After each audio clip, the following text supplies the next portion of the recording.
pouvez y aller, M. Chevrier. Bon matin, mesdames et messieurs. Je vous souhaite la bienvenue à cette conférence de presse afin de confirmer une bonne nouvelle, voire une excellente nouvelle. Mon nom est Sylvain Chevrier, je suis le directeur général de la ville de Rigaud. D'entrée de jeu, je vous présente les personnes qui s'adresseront à vous aujourd'hui, c'est-à-dire M. Peter Shifke, député fédéral de Vaudreuil-Soulanges, Mme Marilyn Picard, députée provinciale de Soulanges, et M. Hans Grunwald Jr., maire de la ville de Rigaud. Lorsque les allocutions seront terminées, nous prendrons les questions des journalistes qui sont en ligne avec nous en ce moment. Afin de débuter cette conférence de presse, je cède maintenant la parole à M. Peter Shifke, député fédéral de Vaudreuil-Soulanges. M. Shifke. Merci beaucoup, M. Chevrier, et bon matin tout le monde. Tout d'abord, et avant de débuter, je souhaite reconnaître que la ville de Rigaud est sur un territoire traditionnel autochtone. We honor and recognize the indigenous peoples who paddled these waters that surround us and whose moccasins walked these lands. Je souhaite aussi souligner la présence de façon virtuelle de ma collègue au niveau provincial, le député de Soulanges, Mme Marilyn Picard, et M. le maire de Rigaud, Hans Grunwald Jr. J'ai le plaisir et l'honneur de me joindre à vous aujourd'hui comme porte-parole de ma collègue, l'honorable Catherine McKenna, ministre de l'Infrastructure et des Collectivités, pour souligner un projet d'importance dans notre communauté de Vaudreuil-Soulanges.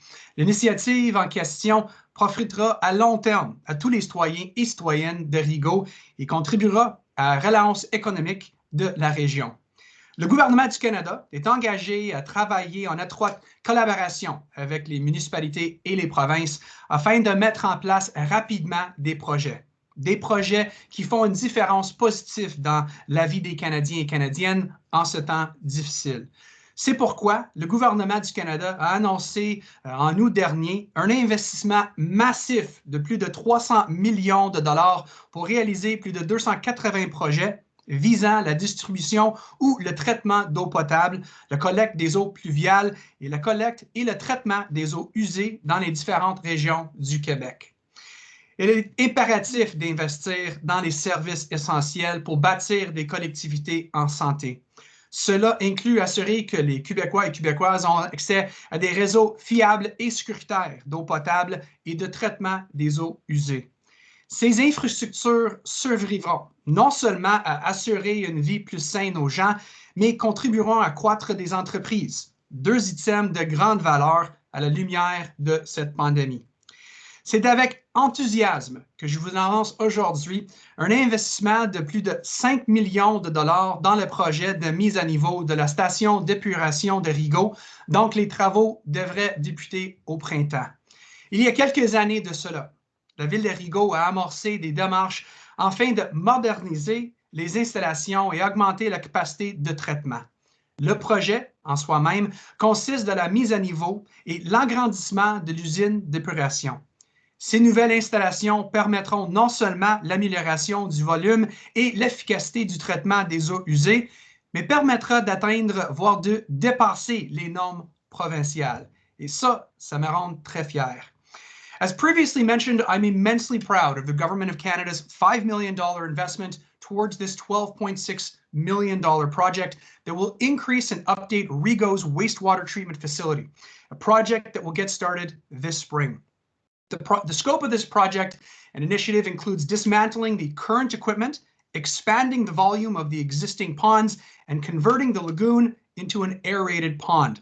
All in all, these new facilities will improve the volume and efficiency of wastewater treatments and will help meet and possibly even exceed provincial standards. En investissant les fonds publics dans la bonne façon, dans l'eau potable, dans des meilleurs systèmes de transport, dans des immeubles éco-efficients, dans l'énergie renouvelable, dans la protection contre les incendies et les inondations, nous pourrons créer des bons emplois, stabiliser l'économie et aider les collectivités à se remettre sur pied. Maintenant, plus que jamais, il est important d'assurer le bien-être de nos villes et des membres de nos communautés. La pandémie a souligné l'importance de maintenir des communautés fortes et avec l'annonce aujourd'hui, on prend un autre pas significatif dans cette direction. Merci. Thank you. Merci beaucoup, M. Shifke. J'invite maintenant Mme Marilyn Picard, députée provinciale de Soulanges, à prendre la parole. Bonjour, chers collègues élus. Il y a quelques semaines, nous avons appris de bonnes nouvelles pour notre circonscription. Vous savez, l'heure est à la relance économique partout au Québec. Comme notre gouvernement, nous avons un rôle important à jouer dans cette relance. Concrètement, pour y parvenir, nous mettons en place des mesures pour soutenir les régions et les municipalités dans la reprise graduelle des activités courantes. Aujourd'hui, je suis fière de confirmer que plus de 5 millions de dollars ont été accordés par notre gouvernement à la ville de Rigaud pour des travaux d'infrastructure d'eau. Cette somme provient du Fonds pour infrastructures municipales d'eau, appelé affectueusement le FIMO, un programme conjoint avec le gouvernement fédéral. Le FIMO est muni d'une enveloppe totale fédérale provinciale de 1,5 milliard de dollars. Il vise la réalisation de travaux de construction, de réfection, d'agrandissement ou d'ajout d'infrastructures municipales d'eau potable et d'eau usée. Ces travaux permettront de contribuer au maintien de services municipaux ou à la mise aux normes réglementaires d'infrastructures d'eau. La mise en œuvre de ce programme d'infrastructure démontre notre volonté d'agir concrètement pour offrir des milieux de vie agréables et durables dans toute la région. Pour la région de la Montérégie, ce seront plus de 74,8 millions de dollars qui seront investis pour réaliser 44 projets. Le gouvernement du Québec investit plus de 8,7 millions de dollars dans 6 municipalités du comté de Soulanges et pour 7 projets en infrastructure municipale d'eau. Avec l'aide du gouvernement du Canada, c'est près de 18 millions de dollars d'investissements qui permettront notamment la relance économique de la circonscription. Et j'en suis très fière. Les travaux réalisés grâce au FIMO contribueront également à réduire les pertes d'eau dans les réseaux souterrains. Quand on sait que les pertes peuvent représenter le quart de la quantité d'eau distribuée par les municipalités, on comprend bien que les impacts de ce type de travaux sont importants, tant pour notre économie que pour l'environnement. Je veux terminer en remerciant les gens de Rigaud qui ont, comme notre gouvernement, à cœur le développement de la région. La réalisation des projets à venir contribuera à la santé économique de notre territoire et nous avons tous raison d'en être très fiers. Merci, bonne journée. Merci beaucoup, Mme Picard. Je cède maintenant la parole à M. Hans Grunwald Jr., le maire de la ville de Rigaud.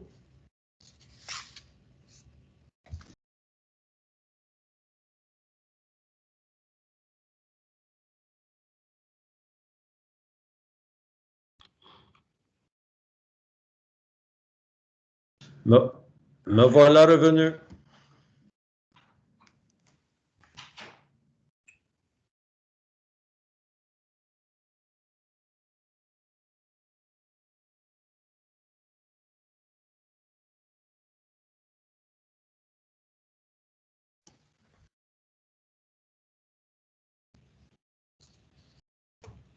Monsieur Grunwald?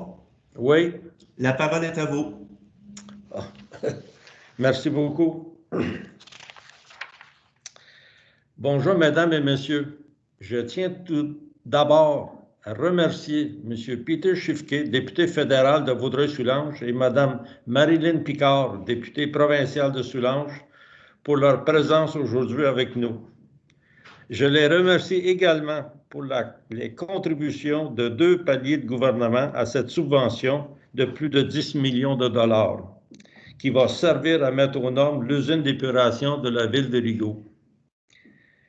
Pour saisir l'importance des travaux à venir à l'usine d'épuration, il faut rappeler que la ville de Rigaud a été durement touchée durant les inondations 2017 et 2019. Lors de ces malheureux événements, ce sont près de 100 maisons qui ont été perdues. Ainsi, nous devons s'assurer que d'autres maisons soient bâties pour garder nos citoyens et pour conserver le même niveau de ressources pour être en mesure d'offrir la qualité de vie à laquelle s'attendent nos citoyens. Ajoutons que la mise aux normes de l'usine d'épuration de la ville de Rigaud est nécessaire en raison de la capacité actuelle quasi maximale de traitement des eaux usées, empêchant ainsi la plupart des nouveaux projets de développement résidentiel, commerciaux et industriels dans la municipalité. De plus, l'usine a été construite en 1985 et se trouve en fin de vie utile.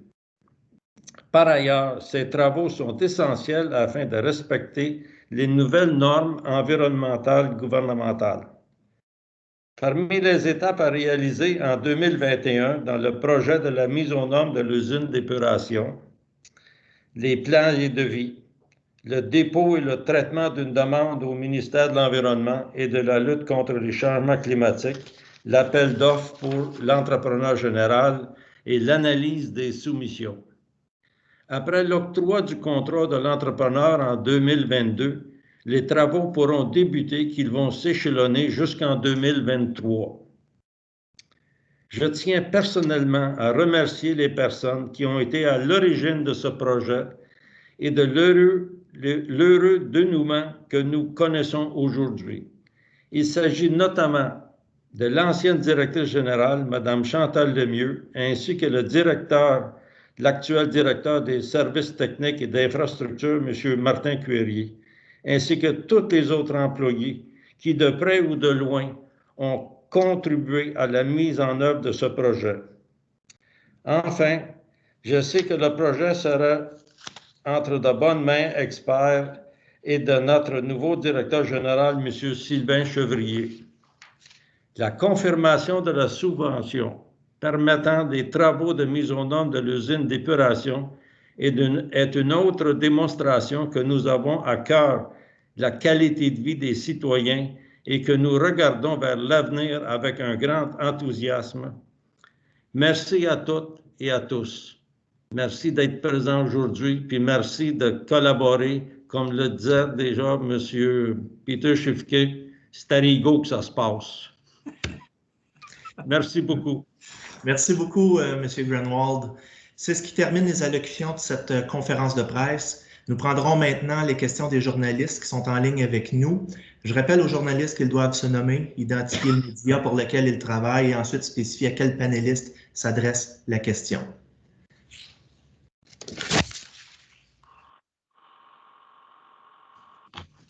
Est-ce qu'il y a des questions pour les invités? Oui, j'en aurais une, moi, Mathis Denis pour Viva Média. Ma question s'adresse, je crois, au maire, là, tout dépendant. C'est plus une précision. Monsieur Schiffke, tantôt a parlé que les travaux allaient commencer peut-être directement ce printemps. Et là, on parlait après ça que le contrat allait être octroyé en 2022, puis les travaux allaient s'échelonner jusqu'en 2023. Donc, je voulais juste savoir un peu la timeline. On parle de quoi exactement là, ce printemps? Qu'est-ce qu'il va y avoir comme travaux? Écoutez, ce travaux, ce qui est urgent pour nous, c'est sûr que c'est d'avancer le plus rapidement possible. Mais il y a quand même encore des choses à faire au niveau de conception et puis de mise à jour et puis de rencontrer les normes puis d'aller chercher tous les permis requis du ministère de l'Environnement et puis pour aller de l'avant avec ce projet. Mais je peux vous assurer que j'ai déjà eu des discussions avec mon directeur général qu'on regarde essayer de trouver une façon d'accélérer le processus. Parce qu'on comprend très bien que pendant cette pandémie, les patients ils sont à fleur de peau et puis qu'on travaille très fort pour contenir tout ça et puis d'aller quand même de l'avant le plus rapidement possible. D'accord. Donc, il n'y a pas de... C'est quoi la timeline exacte? Ben écoutez, si on est capable de physiquement avoir commencé à faire des travaux vers la fin de 2021, commencement de 2022, on serait très content. Merci, M. Denis. D'autres questions? Oui, bonjour, Jules-Pierre Malard, représentant de Journal. Une question pour M. Chevrier ou M. Grunwald. Est-ce que, juste pour préciser, la subvention du gouvernement pour ce projet-là, est-ce qu'elle va couvrir tous les coûts ou est-ce que, pour poser la question qui va être à l'esprit de tous les résidents de Rigaud, est-ce qu'il va y avoir des frais additionnels qu'éventuellement les résidents devraient défrayer à niveau de taxes supplémentaires pour ce projet-là? M. Grunwald? Regardez, c'est sûr que nous sommes en train nous allons faire une autre annonce très bientôt avec un autre organisme et puis pour couvrir un peu plus de la partie qui est réservée aux citoyens de Rigaud pour alléger le plus possible la responsabilité des citoyens de Rigaud. Si je peux poser une question de suivi, à ce moment-là, au niveau des travaux prioritaires à Rigaud, les autres projets qui sont en cours ou à venir, quelle priorité est accordée à ce projet-là dans l'éventualité où, à un moment donné, il faut se dire on peut juste faire X nombre de projets, on peut juste ajouter X pourcentage de taxes additionnelles. Est-ce que ce projet-là est prioritaire ou il y a d'autres projets qui pourraient solliciter des taxes supplémentaires pour les citoyens allant devant ce projet-là? Monsieur Chevrier, pourriez-vous Oui, certainement, aucun problème. sur ça? Certainement. Donc, effectivement, ça demeure un dossier qui est très prioritaire pour l'organisation. Comme Monsieur le maire vous l'a précisé tantôt, effectivement, plusieurs projets actuellement sont dépendants de cette mise à niveau-là. Le plus rapidement, cette mise à niveau-là va être faite, le plus rapidement, on va pouvoir entamer de nouveaux projets. Donc, ce projet-là, comme je viens de le préciser, est une priorité absolue pour l'organisation. OK.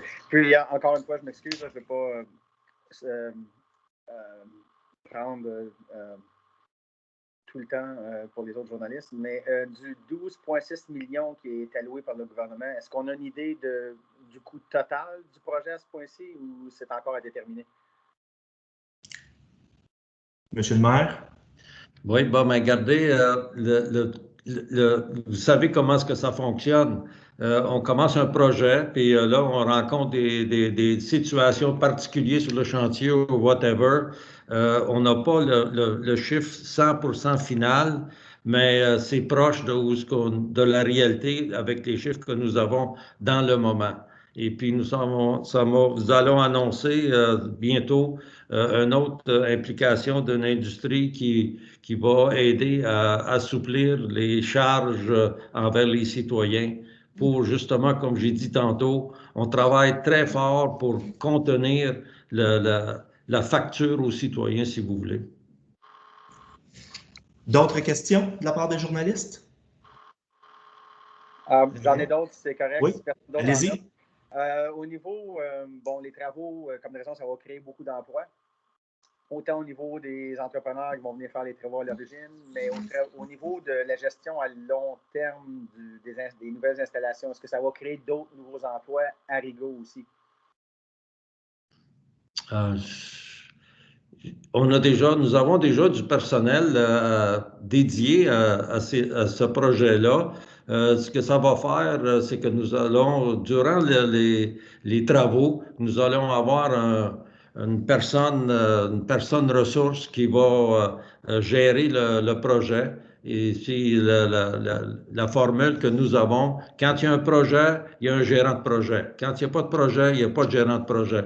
Fait que dans ce projet-là, il va y avoir un gérant de projet qui, s'il y a d'autres projets qui s'enchaînent en même temps, bien, ça sera une continuité. Mais effectivement, il y a du personnel additionnel qui va être ajouté pour gérer ce projet-là. Et puis pour l'entretien par après, bien, nous avons déjà du personnel en place, puis peut-être que ça va demander du personnel additionnel.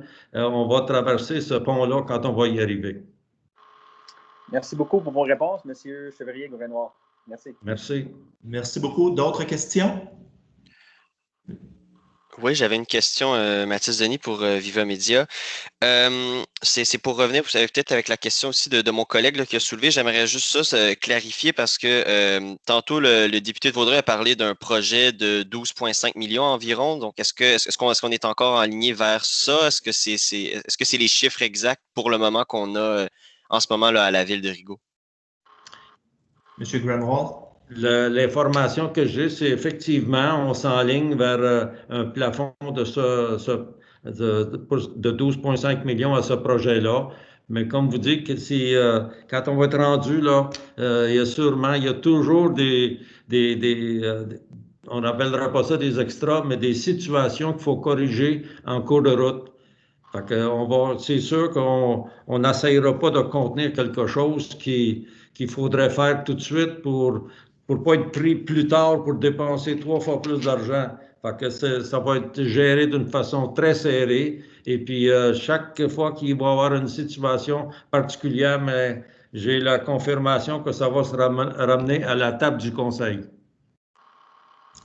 Merci, M. Grunwald. M. Denis, d'autres questions? Oui, dernière question par rapport, vous avez dit qu'en ce moment, il y a beaucoup de projets qui sont on hold en ce moment là, sur la glace à cause que bon, l'usine est à capacité quasi maximale. On parle de on parle de quel genre de projet? On parle de projet résidentiel, on parle de est-ce que vous avez énuméré quelques petites choses, mais j'aimerais vous entendre peut-être un peu plus précisément là, sur qu'est-ce qui qu'est-ce qui arrive là, avec ces projets-là. Monsieur Grunwald, Oui, je peux y aller? nous avons quand même aujourd'hui des projets domiciliaires en marche, en opération. Et puis, c'est la capacité qui est nécessaire pour ces projets-là. Ils sont inclus avant d'arriver au maximum de notre usine présentement. Fait que, il y a d'autres projets en marche sur les tables à dessin qui va nous permettre d'élaborer puis d'aller de l'avant avec ça, avec notre agrandissement et puis notre augmentation de la capacité de l'usine. Voilà. Monsieur Denis, d'autres questions? C'est bon, merci beaucoup. Merci beaucoup. Est-ce que d'autres journalistes auraient d'autres questions pour Oui. les invités? Oui, moi, Jessica de Néo-Média Vaudreuil-Soulanges, juste pour être certaine là, d'avoir bien saisi, la nouvelle infrastructure va se trouver exactement au même endroit que celle actuelle? Oui. OK, excellent. Bien, merci beaucoup. Parfait. D'autres questions? Pas pour moi. Ça va, merci beaucoup. Donc, c'est ce qui met fin à cette conférence de presse. Je tiens à remercier M. Peter Schiffke, député fédéral de Vaudreuil-Soulanges. Je tiens également à remercier Mme Marilyn Picard, députée provinciale de Soulanges, et M. Hans Grunwald Jr., maire de la ville de Rigaud, pour leur présence, en plus de remercier les journalistes présents à cette conférence de presse. Merci encore une fois. Bonne journée à tous. Merci, au revoir. Merci et bonne journée. Merci beaucoup. Merci.